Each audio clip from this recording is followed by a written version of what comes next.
Hello everyone, I'm back with another video. In this video, we are going to discuss how we can take screenshots from videos using VLC Media Player. So that's been said, let's get started. Let me open VLC Media Player. So here I have my VLC Media Player. Now I want to take screenshot from my video. For that, I will simply play that video on my VLC Media Player. And here simply play the video, and if you find an interesting video part, simply pause there. Say for example, I want to take screenshot of this frame. I will simply click on video option, and here I have take snapshot option. Simply click on take snapshot, and here you can see screenshot has been captured, and it will also display the location where your screenshot is saved. So my screenshot is saved on pictures folder, and here I have my screenshots.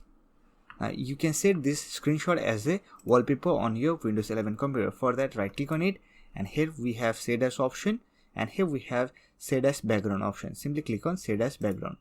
Now this screenshot will be set as a background wallpaper for your Windows 11 computer, as you can see here. So this way you can take screenshot using VLC Media Player on Windows 11. So that's it for this video. Hope this video was helpful to you. If you find this video helpful, don't forget to hit that like button and subscribe to the channel for more videos like this. Bye for now. See you next video.